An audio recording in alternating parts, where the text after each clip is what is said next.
હવે જીપીએસસી 2025માં પૂછાયેલો એક પ્રશ્ન છે. એક સુથાર ચોરસ લાકડાની ટાઇલ્સ કાપી રહ્યો છે. માપનની ભૂલના કારણે દરેક બાજુની લંબાઈ તેની વાસ્તવિક કદ કરતાં 3% મોટી માપવામાં આવે છે.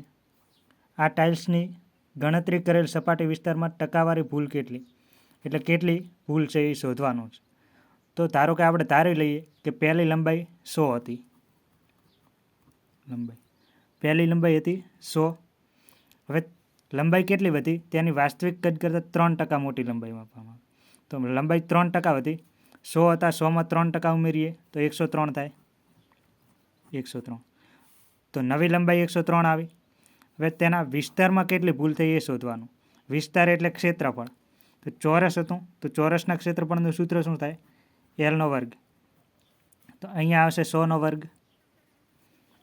અહીંયા Lનો વર્ગ એટલે 103નો વર્ગ આવશે. હવે કેટલી ભૂલ થઈ?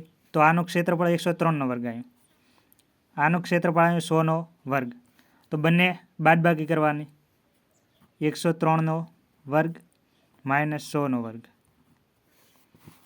હવે આ બીજગણિત મુજબ એનો વર્ગ માઇનસ બીનો વર્ગ બરાબર a plus B a minus બી.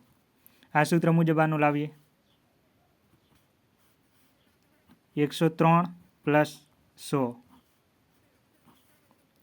અને 103 માઇનસ 100.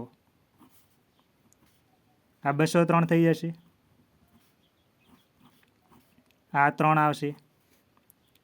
203નો ગુણાકાર 3 હારે. 3 તારી 9, 3 0 0, 3 દુ 6. 609 જવાબ આવ્યો. હવે 609 એને ટકામાં ફેરવો. ટકાવારી પૂછી દે તો ટકામાં ફેરવો. તો 609ને ટકામાં ફેરવવા માટે 100 વડે ભાગવા પડે. તો 6.09 આ જવાબ આવશે આપણો. કયો જવાબ આવશે? બી, 6.09.